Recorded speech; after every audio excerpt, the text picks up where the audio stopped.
Dear students, السلام علیکم۔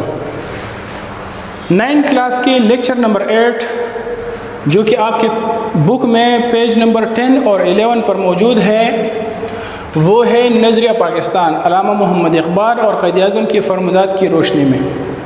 فرمودات، ارشادات اور احساسات کہ علامہ محمد اقبال اور قائد اعظم نے اپنے فرمودات میں نظریہ پاکستان کی کس طرح وضاحت کی ہے، کس طرح اس کو ایکسپلین کیا ہوا ہے۔ اب یہاں پر علامہ محمد اقبال اور قائد اعظم کو کیوں لیا گیا ہے؟ تحریک پاکستان میں کیا صرف یہی لوگ تھے جس نے پاکستان کی آزادی میں اپنا کردار ادا کیا ہے؟ وہ تو کئی سارے لوگ تھے، لیکن اگر ہم دیکھیں تو تحریک پاکستان کے دوران علامہ محمد اقبال اور قائد اعظم نے بہت زیادہ اہم کردار ادا کیا تھا۔ اس اہم کردار کی وجہ سے ان کو بنیادی حیثیت حاصل ہے۔ اگر ہم تحریک پاکستان میں اہم کردار ادا کرنے والوں کا ایک لسٹ تیار کریں کہ کس کس نے تحریک پاکستان میں بنیادی کام کیا ہے اور اہم کردار ادا کیا ہے، تو ان میں قائد اعظم اور علامہ محمد اقبال ٹاپ پر پائے جائیں گے، سر فہرست ہوں گے۔ اس وجہ سے ان کو لیا گیا ہے۔ تو نظریہ پاکستان کی وضاحت قائد اعظم اور علامہ اقبال نے اپنے فرمودات میں کیے ہیں۔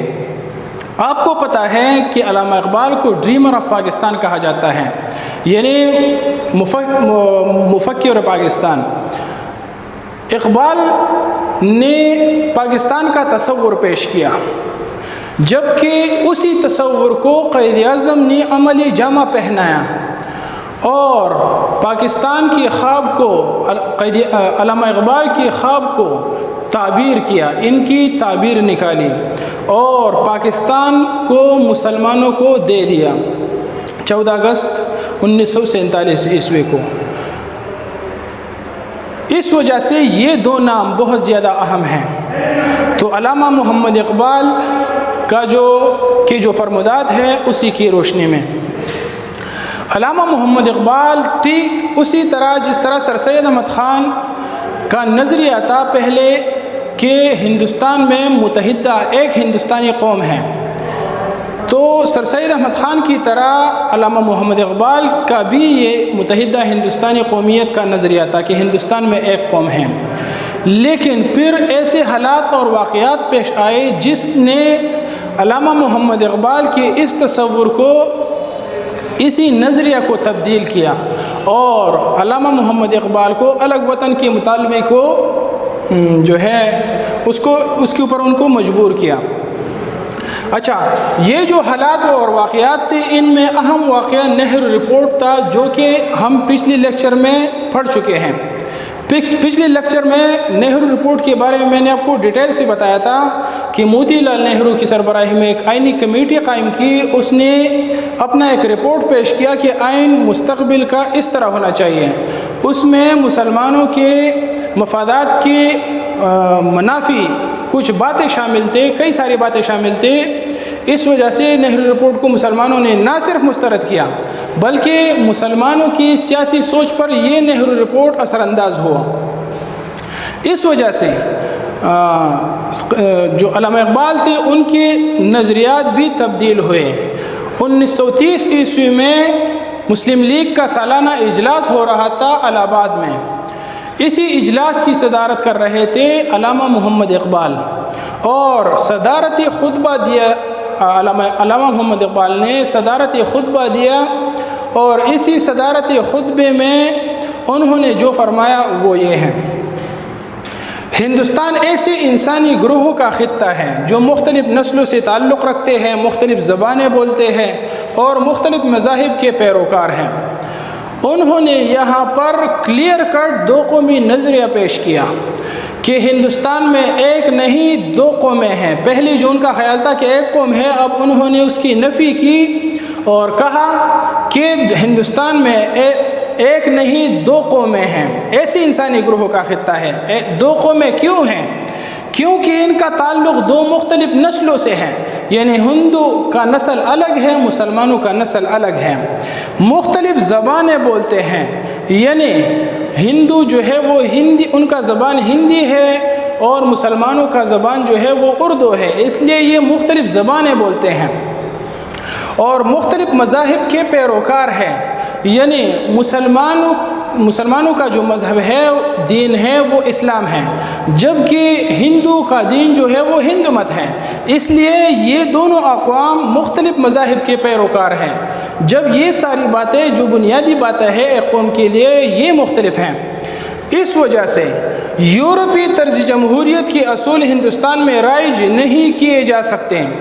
یعنی وہ اصول جو یورپی طرز جمہوریت میں رائج کیے جاتے ہیں وہ یورپ میں قابل عمل ہو سکتے ہیں، کیونکہ یورپ میں ون اسٹیٹ ون نیشن ہوتا ہے، یہاں پر ون اسٹیٹ مینی نیشنز ہیں، چونکہ کئی سارے اقوام ہیں، اس لیے یہاں پر یورپی جمہوریت کے اصول ہندوستان میں رائج نہیں کیے جا سکتے۔ اگر رائج کیے گئے تو یہاں پر جو مختلف اقوام ہیں، اور آپ کو پتہ ہے کہ جمہوریت میں اصول ہے میجارٹی از اتھارٹی، کہ جس کی اکثریت ہوتی ہے وہی حکومت کرتے ہیں، تو ان مختلف قوموں کے درمیان پھر حکومت وہی قوم کرے گا جس کی اکثریت ہے، مطلب ہندو کی طرف اشارہ ہے، اور مسلمان ہمیشہ کے لیے محکوم بن جائیں گے۔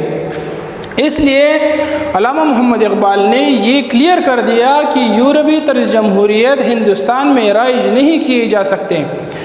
اس وجہ سے مسلمانوں کا یہ مطالبہ کہ ہندوستان میں ایک مسلمان ریاست قائم کی جائے مکمل طور پر جائز ہے۔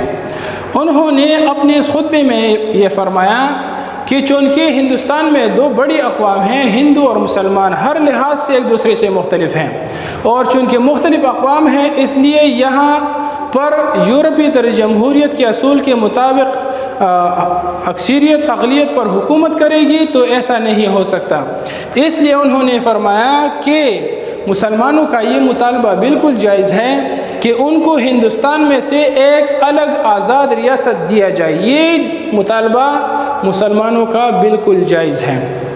تو خطبہ الہ آباد میں انہوں نے یہ فرمایا، اور پھر اس کے بعد اسی خطبے میں انہوں نے مزید ایکسپلینیشن کی اور مزید فرمایا، اپنی خواہش کا اظہار کیا۔ میری خواہش ہے کہ پنجاب صوبہ سرحد کے پکے جو آج موجودہ کے پکے ہیں، یہ سندھ اور بلوچستان کو ملا کر ایک آزاد ریاست بنا دیا جائے۔ یعنی انہوں نے اپنی خواہش کا اظہار اس خطبے میں کیا اور فرمایا کہ آج کے پاکستان کے چاروں صوبوں کی طرف اشارہ کیا، پنجاب صوبہ سرحد جو اس وقت آج خیبر پختونخوا ہے، سندھ اور بلوچستان، ان چاروں صوبوں کو ملا کے ان کو ایک آزاد ریاست کے طور پر قائم کیا جائے اور یہ مسلمانوں کے حوالے کر دیا جائے۔ انہوں نے مزید بتایا کہ یہ شمال مغربی مسلمانوں کی تقدیر بن چکا ہے۔ یعنی انہوں نے جو فرمایا کہ ان چاروں صوبوں کو ملا کے ایک آزاد ریاست قائم کی جائے، تو انہوں نے فرمایا کہ یہ شمال مغربی مسلمانوں کی تقدیر بن چکا ہے۔ آپ کو بتائیں کہ جب کوئی بات تقدیر میں ہو تو وہ ہو کر رہتا ہے، تو یہاں پر علامہ اقبال نے اپنی خواہش کا اظہار بھی کیا، ساتھ میں یہ بھی فرمایا کہ یہ مسلمانوں کا تقدیر بن چکا ہے، کیونکہ جو یہ 4 صوبے ملا کے ایک ملک، آزاد ملک کے طور پر مسلمانوں کو دینا، یہ ہو کر رہے گا۔ یہ علامہ محمد اقبال کو اس وقت یقین تھی کہ یہ ہو کر رہنے والا ہے، اس وجہ سے انہوں نے فرمایا کہ یہ مسلمانوں کا تقدیر بن چکا ہے۔ تو انہوں نے یہاں پر اپنے خواہش کا اظہار کیا اور پھر اسی بات کو آگے لے جا کے مسلمانوں نے اس کو اپنا لائحہ عمل بنایا اور آگے جا کے اسی تصور کے مطابق پاکستان کو آزاد کرنے کی کوشش کی اور اسی میں کامیاب ہو گئے۔ تو اسی اپنے فرمودات میں علامہ محمد اقبال نے پاکستان کے تحریک کو، نظریہ پاکستان کو اپنے الفاظ میں اسی طرح بیان کیا ہے۔ اگر اس میں کوئی سوال ہو تو آپ مجھ سے پوچھ سکتے ہیں۔ Thank you.